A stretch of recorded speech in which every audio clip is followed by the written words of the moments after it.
Assalamualaikum warahmatullahi wabarakatuh. Perkenalkan, saya Nanang Sugianto. Saya adalah dosen di jurusan Fisika Fakultas Matematika dan Ilmu Pengetahuan Alam Universitas Bengkulu. Jurusan Fisika saat ini terdiri dari dua program studi, yakni program studi S1 Fisika dan program studi S1 Geofisika. Selama menjadi dosen, saya dipercaya mengampu beberapa mata kuliah di dua program studi ini. Di antaranya adalah kalkulus 1, kalkulus 2, fisika gunung api, eksplorasi geotermal, metode magnetik, metode graviti, dan juga seismologi, dan juga beberapa mata kuliah lainnya. Tahun 2015 adalah tahun pertama saya menjadi seorang dosen di jurusan Fisika FMIPA Universitas Bengkulu. Saat ini, sejak 2023, saya sedang melaksanakan tugas belajar mengikuti program doktoral di S3 Fisika Universitas Gadjah Mada. Bidang keilmuan yang saya ambil ketika saya S1, S2, dan S3 adalah bidang keilmuan geofisika dengan fokus riset adalah seismologi. Dalam kesempatan ini, saya akan memaparkan satu mata kuliah, yakni mata kuliah seismologi. Berikut ini adalah rencana pembelajaran semester atau RPS untuk mata kuliah seismologi PIS 3E7 dengan dosen pengampu saya sendiri, kemudian ada Pak Dr. Arif Ismail Hadi. RPS ini disusun pada tahun 2023. Adapun SKS yang dibebankan kepada mahasiswa itu adalah 3 SKS, 3 teori dan praktikum 0. Berikut ini adalah CPL Prodi yang dibebankan pada mata kuliah seismologi, yaitu ada 6 CPL. Kemudian dari 6 CPL ini diturunkan menjadi 9 CPMK.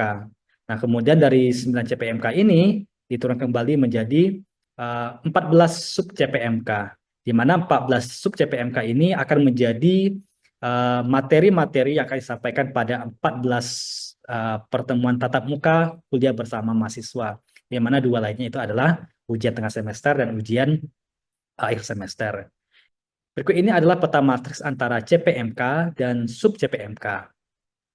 Berikutnya adalah terkait dengan deskripsi singkat mata kuliah. Mata kuliah seismologi ini adalah mata kuliah pilihan bagi mahasiswa program studi Fisika FMIPA Universitas Bengkulu. Nah, mata kuliah ini hanya dibuka pada semester genap setiap tahun ajaran dan dapat diambil oleh mahasiswa yang duduk minimal di semester 4 dan eligible untuk mengambil mata kuliah pilihan. Nah, mata kuliah ini sendiri adalah sebuah mata kuliah yang mempelajari tentang gempa bumi dan penjelaran gelombang seismik, di mana di dalam perkuliahannya akan membahas beberapa teori tentang teori elastisitas, sejarah seismologi, konsep stres dan strain, kemudian jenis dan kecepatan gelombang seismik, kemudian hukum Snellius, serta parameter sumber gempa seperti epicenter, hypocenter, magnitudo, intensitas, dan moment tensor. Nah, mahasiswa juga akan dikenalkan dengan beberapa instrumen yang digunakan dalam pengukuran seismologi, yaitu seperti seismometer dan sebagainya. Nah, di dalam proses belajar ini biasanya kami selalu mengunjungi BMKG terdekat, yaitu BMKG Stasiun Kepahyang, sebagai tempat kami untuk melihat beberapa instrumen yang digunakan dan seperti apa suasana monitoring gempa bumi yang ada di Indonesia. Nah, proses pembelajaran mata kuliah seismologi ini dilakukan secara blended learning, yaitu melalui tatap muka, baik dilakukan secara daring maupun secara luring. Nah, setiap minggunya kami memberikan tugas kepada mahasiswa, baik itu tugas kelompok maupun tugas individu. Tugas itu baik berupa teori maupun studi kasus yang dibebankan kepada mahasiswa untuk analisis sesuatu materi dalam kajian seismologi. Nah, berikut ini adalah 14 bahan kajian atau materi pembelajaran yang akan disampaikan kepada mahasiswa sebelumnya. Nah, semua mahasiswa yang mengambil mata kuliah ini wajib memiliki beberapa pustaka ini, baik itu pustaka utama maupun pustaka pendukung.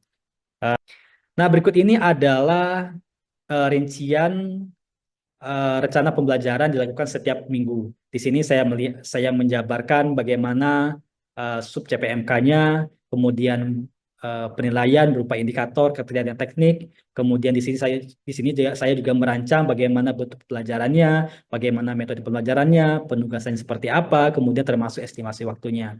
Nah, di kolom ini saya merencanakan materi apa saja akan saya sampaikan kepada mahasiswa pada pertemuan pertama itu. Kemudian setiap pertemuan kami memberikan bobot penilaian sebanyak 5%. Dan begitu juga untuk pertemuan kedua, ketiga, hingga ke-14. Berikut ini adalah portofolio penilaian dan evaluasi tercapaian CPL mahasiswa.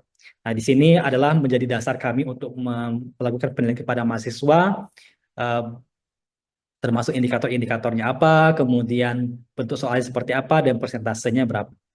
Kemudian eh, ini adalah eh, contoh salah satu rancangan tugas yang akan diberikan kepada mahasiswa. Judul dari tugas ini adalah menganalisis karakteristik gelombang seismik dan filtrasi seismogram berbasis konsep stres dan strain. Nah, di sini tugas ini kami berikan kepada mahasiswa pada pertemuan keempat, yaitu pembahasan tentang stres, strain, dan gempa bumi. Dan ini adalah tugas yang dibebankan untuk pertemuan kelima, yaitu tentang gelombang seismik. Nah, bentuk tugas sendiri adalah tugas kelompok berbasis project based learning dengan luaran simulasi dan interpretasi gelombang seismik dan kaitannya dengan stres. Tadi ini adalah sub capaian pembelajaran yang akan menjadi indikator nanti dalam penilaian keberhasilan mahasiswa. Di sini kami juga mendeskripsikan tugas yang akan kami berikan kepada mahasiswa, yaitu mahasiswa diminta melakukan eksplorasi visual dan analisis data terkait gelombang P, gelombang S, dan seterusnya. Nah, di sini tugas dilakukan dengan bantuan software open source, Seisgram2K, dan OSPI. Nah, berikut ini adalah metode langkah-langkah yang dapat diikuti oleh mahasiswa untuk melakukan proyek kecil ini. Kemudian ini adalah bentuk format laporannya, yaitu laporan mini maksimal 5 halaman yang disertai dengan visualisasi seismogram anotasi area wave. Kemudian tugas-tugas ini nanti dikumpulkan pada link yang sudah kami siapkan, yaitu link Google Form. Kemudian kemudian indikator dan kriteria, ini adalah indikator, kriteria, dan bobot penilaian pada proyek ini, di mana kehadiran kami menilai 10%, kemudian partisipasi dan aktifasi 30%, kemudian proyek gelombang seismik itu adalah 40%. Mengenai jadwal pelaksanaan untuk tugas ini dimulai dari pertemuan keempat sampai dengan pertemuan kelima, yaitu selama 1 minggu. Selama 1 minggu tersebut, mahasiswa dapat berkonsultasi kepada kami setiap hari kerja di laboratorium geofisika. Berikut adalah data rujukan yang bisa dikunjungi oleh mahasiswa. Dan yang terakhir adalah penilaian tercapaian CPL pada mata kuliah seismologi yang dinilai secara komprehensif dan objektif kepada mahasiswa yang mengambil mata kuliah seismologi. Untuk mempermudah dalam proses pembelajaran, saya selalu menyiapkan RPS setiap mata kuliah ampu termasuk seismologi. Berikut juga saya menyiapkan beberapa bahan ajar seperti PPT, kemudian video interaktif, dan bahan-bahan lain yang saya selalu share di dalam grup WA yang telah kami bentuk di pertemuan pertama. Selain media komunikasi, grup WA dapat digunakan oleh mahasiswa untuk berdiskusi kepada tim dosen terhadap materi seismologi yang mereka ingin diskusikan. Berikut adalah video contoh pembelajaran dalam salah satu pertemuan dalam mata kuliah seismologi, yakni pertemuan keempat mengenai stres, strain, dan gempa bumi. Selamat menyaksikan. Saya buka dulu ya. Assalamualaikum warahmatullahi wabarakatuh. Waalaikumsalam warahmatullahi wabarakatuh. Salam sejahtera untuk kita semua, mudah-mudahan dalam keadaan sehat semua. Oke, baik. Untuk mendapatkan keberkahan, ya, Silakan Pak Koktinya untuk memimpin doa terlebih dahulu. Silakan Pak Kokti. Baiklah teman-teman, sebelum kita mulai pembelajaran, marilah kita baca doa menurut agama dan kepercayaan masing-masing. Berdoa dimulai.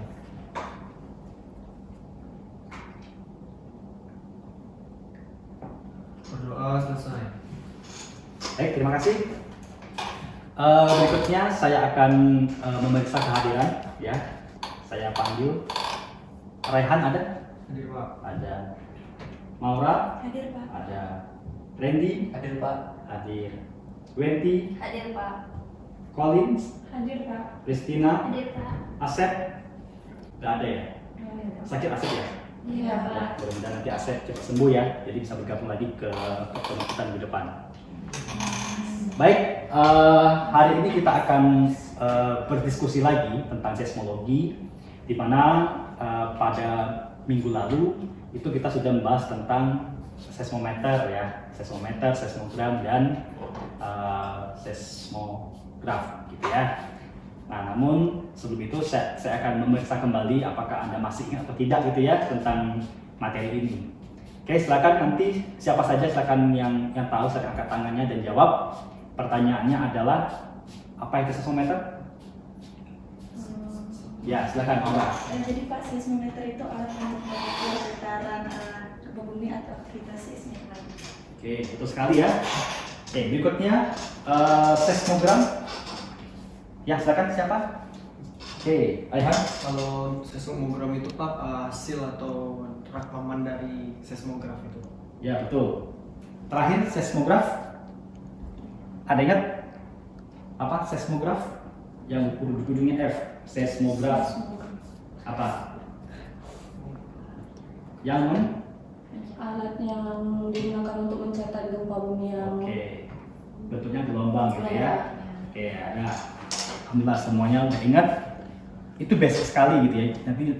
Jadi nanti ketika Anda ditanya oleh orang apa itu seismometer gitu ya, Anda nggak tahu kan lucu gitu ya.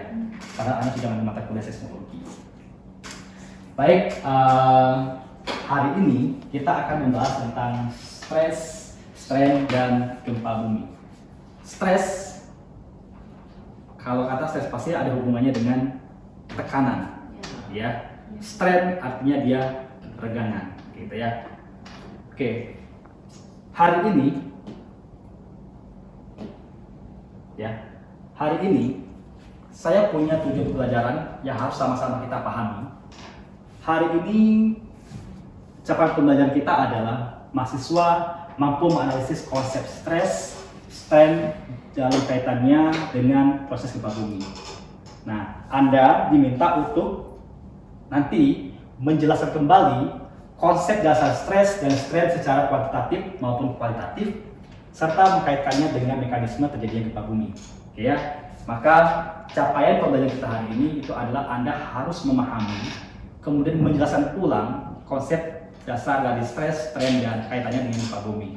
Nah, namun sebelum itu kita akan berdiskusi bagaimana semua tentang yang akan kita bahas hari ini. Ya. Adapun outline kita pada hari ini itu adalah pertama klasifikasi stres, konsep struktural biologi, kemudian bagaimana definisikan stres dalam litosfer, kemudian Anderson tectonic regimes, kemudian komponen stres dan strain, stres tensor dan implementasi dalam dunia nyata. Oke ya. Baik, yang pertama kita akan berdiskusi tentang klasifikasi of stress. Nah, jadi kalau Anda belajar di fisika, itu ada beberapa interaksi yang bisa kita lakukan terhadap benda.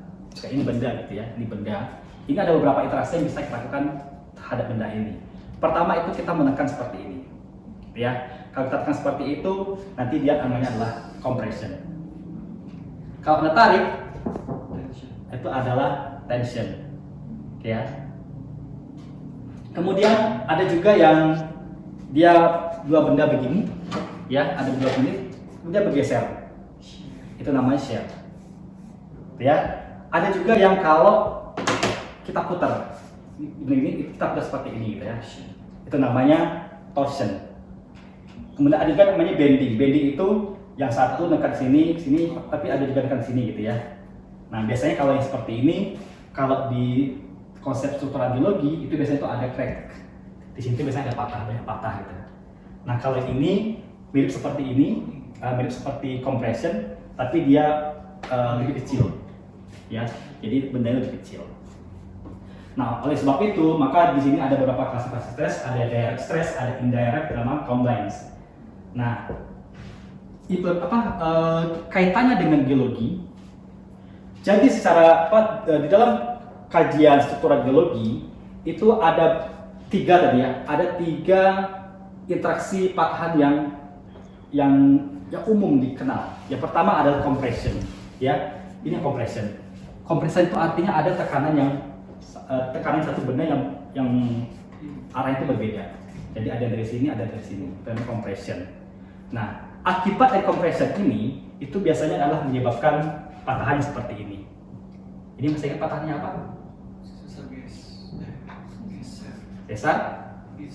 Sesar naik. Ini dia naik nih. Ya. Jadi kalau ada ketemu batuan yang mengalami tekanan compression, nanti dia akan menjadi patahannya patah naik. Kayak gitu ya. Nah, berikutnya ada lagi namanya extension atau regangan atau tarikan, ya.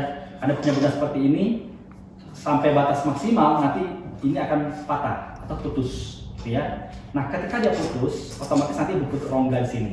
Nah, kaitannya dengan struktur geologi, ketika Anda tarik, maka nanti akan ada salah satu itu yang jatuh, ya. Biasanya itu akan menyebabkan sesar turun, ya. Sesar naik, sesar turun. Nah, satu lagi adalah shear, ya, kaitannya gitu ya. Nah, seperti ini. Satunya ke sana, satunya ke sini, gitu ya. Oke. Lalu apa kaitannya dengan stres? Kalau tadi kan gerakannya ya, ada compression, kemudian menyebabkan itu. Nah, apa kaitannya dengan stres? Jadi misalkan kita punya suatu benda di permukaannya itu keras, tapi di dalamnya itu lunak. Kalau di batuan misalnya lempung gitu ya, lempung atau alveum gitu. Jadi ketika ada tekan dari sini, tekan dari atas, dari atas, dari bawah gitu ya.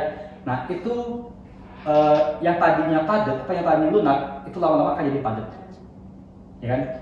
Nah kalau seperti itu fenomenanya disebut sebagai confining stress, ya, dia terpusat.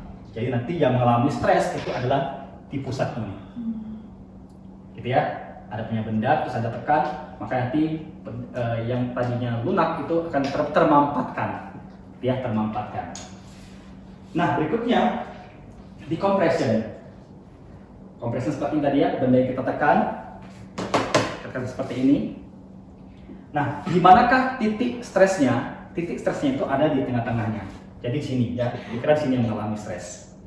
Apakah di sini juga mengalami stres? Ya, tapi yang paling besar itu ada di sini. Biasanya itu di tengah-tengahnya biasanya. Nah, begitu juga untuk yang extension. Jadi ada tarikan, itu menyebabkan patahan turun, ya, atau normal fault. Nah, ada juga kalau shear ya sama, ya. Jadi kalau ada punya dua benda seperti ini, ketika dia bergeser seperti ini gitu ya, maka yang mengalami stres itu adalah bagian yang kontaknya. Biasanya itu yang paling besar di tengah-tengahnya. Kayak gitu ya. Nah, itu tentang posisi di manakah stresnya. Nah, sekarang arahnya. Nah, arahnya ya itu ada di materi ini. Jadi kalau Anda punya benda, kemudian Anda tarik gitu ya, ini paling itu contohnya balon gitu ya. Ada benda, Anda tarik seperti ini, ya. Ataupun Anda dorong, sama gitu ya. Bisa kita tarik seperti ini. Arah stres yang paling besar itu adalah mengikuti arah tarikannya. Contoh seperti ini. Ini benda kita tarik sana gitu ya. Otomatis yang mengalami stres paling besar itu arahnya adalah ke sana, karena yang kita tarik. Nah, sementara yang lainnya ya itu lebih kecil. Ada sigma 3, sigma 2, sigma 3. Nah, yang paling besar itu disebut sebagai sigma 1. Biasanya seperti itu. Ya. Nah, tapi nanti bisa sigma 1, bisa sigma 2, bisa sigma 3. Tergantung nanti jenis patahannya. Oke.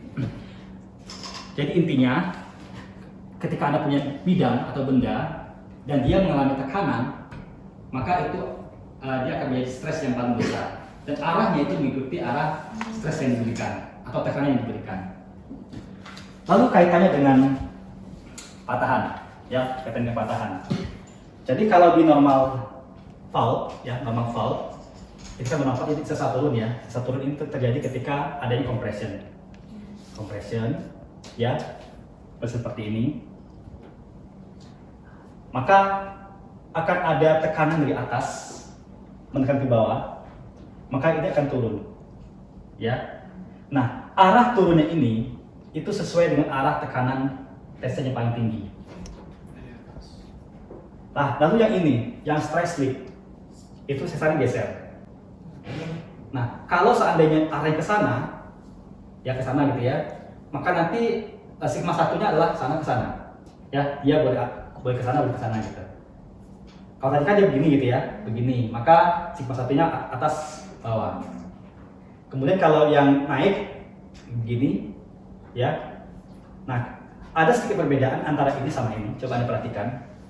Walaupun arah pergerakannya vertikal, ya, ini kan turun, ini naik, gitu ya. Nah, coba Anda lihat siapakah yang menekan. Coba Anda lihat siapa yang menekan. Kalau normal fault, yang menekan itu adalah yang bagian atasnya, ya kan? Nah, sementara kalau yang di reverse fault, itu yang menekan adalah bidang horizontalnya. Makanya di sini ada konsep, ya, konsep dari Anderson ini. Ketika terjadinya normal fault, sigma vertikal, ya, sigma vertikal ini itu jauh lebih besar daripada sigma horizontalnya. Besarnya gitu ya, besarnya sigma ini. Lalu kemudian kalau untuk strike slip, jika sigma horizontal yang besar jauh lebih besar dari vertikal sama yang H kecilnya, itu berarti dia strike slip. Nah, berikutnya juga untuk yang reverse fault, sigma H besarnya itu jauh lebih besar dari sigma H dan sigma vertikalnya. Nah, dari pola ini, kalau ini kan jelas beda ya, jelas beda vertikal sama horizontal. Kalau ini kan dia nyampur-nyampur nih, ada horizontal, vertikal, horizontal, horizontal, vertikal. Nah, ada perbedaannya. Perbedaan dari mana? Perbedaan itu dari arahnya. Kalau ini, ya, sigma satunya itu horizontal, horizontal gitu ya. Ini juga sama-sama horizontal sigma satunya. Nah, yang membedakannya yang mana? Yang membedakannya itu adalah di mana bedanya? Kira-kira di mana bedanya? Kira-kira bedanya di posisi ini. Sigma vertikal, ini sigma H kecil. Nah, sigma vertikalnya mana? Yang ini. Artinya ketika ada strike slip, arah arah sigma 1 itu besar ke sana, tapi juga ya ada tekanan dari atasnya yang cukup besar. Ya, kalau ini dia sama-sama horizontal yang besar, tapi vertikal itu tidak terlalu dominan, ya, sehingga menyebabkan reverse fault. Nah, lalu kaitannya dengan gempa bumi. Tadi itu konsep stres dan strain gitu ya. Lalu kaitannya dengan gempa bumi. Nah, perlu Anda ketahui ketika ada kontak dua bidang, misalkan seperti ini gitu ya. Kita misalkan shear strain, strike slip seperti ini gitu ya. Seperti ini. Nah, perlu Anda ketahui bahwa bidang kontak di sini sama di sini itu tidak licin seperti ini. Itu nggak licin seperti ini gitu ya. Nggak licin. Kenapa? Coba Anda, saya gini, Anda punya kertas nih, ya. Anda robek aja, pasti ada gigi-giginya ya, nggak rata gitu ya, nggak rata. Nah, tapi kan dia kan nggak lepas seperti ini, tapi kan dia masih nyambung. Dia patah tapi masih nyambung gitu. Nah, ketika terjadi pergerakan masing-masingnya, itu nanti ada seperti gini, ada kayak totol-totolnya gitu ya, kira seperti itu. Nah, kemudian dia berinteraksi seperti ini. Ini kan nggak langsung lepas gitu ya. Kalau ini kan masih kan licin ya, misalnya kayak gini aja deh, ini ya. Ini kan bolong nih. Ini kan ada giginya. Ini kalau saya masukin sini, itu akan ada sesuatu ketika dia tuh akan nahan. Nah, itu ketahan ya, ketahan. Lama kelamaan ya, karena ketahan maka akan terakumulasi stresnya tadi. Oke ya. Ini kan harusnya langsung ya, harusnya lancar seperti ini harusnya, lancar seperti ini gitu ya. Nah, karena tadi bentuknya nggak rata atau permukaan nggak rata, otomatis ada bagian dari bidang ini itu akan tertahan. Oke, akan tertahan. Nah, ketika dia masih tertahan, maka di situ akan terjadi akumulasi stres. Ya, akumulasi stres atau juga disebut sebagai akumulasi energi. Nah, ketika energi itu lebih besar daripada daya tahannya, ya, kan daya tahan kan ada nilainya. Kemudian ini juga ada nilai stresnya. Nah, ketika nilai stres itu lebih tinggi daripada daya tahannya, maka dia akan bergerak, stuck. Gitu. Nah, ketika dia bergerak itulah jadi disebut sebagai gempa bumi. Jadi kalau Anda baca buku SMA itu pasti definisinya seperti ini. Gempa bumi adalah gerakan tiba-tiba yang disebabkan oleh stresnya. Jadi poin penting itu adalah gerakan tiba-tibanya. Nah, secara konsepnya itu seperti itu. Jadi ada permukaan yang saling bersentuhan, ya, terkunci, ya, kemudian terbentuk akumulasi stres, kemudian dia lepas tuh gitu. Nah, ketika dilepas itulah terjadi gempa bumi. Nah, baik itu patahannya strike slip, reverse fault maupun juga normal fault. Jadi gitu ya. Nah, jadi itu kaitan antara stres dan strain kemudian dan gempa bumi. Oke, bisa dipahami ya. Jadi kalau Anda nanti ditanya sama bapak-bapak itu, misalnya dari KKN ya, apa dari mana gitu ya? Saya dari geofisika Pak. Coba gimana sih kok bisa terjadi gempa bumi gitu? Nah, itu bisa Anda jelaskan begini Pak ceritanya gitu ya. Oke, jangan sampai Anda anak fisika atau anak geofisika itu nggak tahu seperti ini loh kejadian gempa bumi gitu. Ya semuanya ya. Oke, bisa dipahami. Nah, apa berikutnya? Nah, di pertemuan berikutnya kita akan membahas tentang gelombang seismik, gelombang badan, dan gelombang permukaan dan seismogramnya. Nanti kita bahas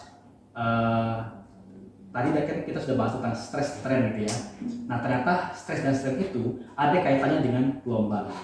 Ya, stres itu terjadi tidak hanya di permukaan, tapi juga terjadi di dalamnya. Nah, kalau stresnya terjadi di permukaan, nanti akan menyebabkan terbentuknya gelombang permukaan. Nah, kalau stres yang terjadi di dalamnya, di dalam benda ini, itu akan menyebabkan gelombang badan. Ya, jika Anda pernah kenal ya, ada gelombang permukaan, gelombang badan ya. Nah, sehingga nanti bentuk gelombang itu seperti ada gelombang P, S, itu ya, ada gelombang permukaan yang besar. Gitu. Nah, itu asalnya dari mana? Asalnya dari strain. Oke, gitu ya.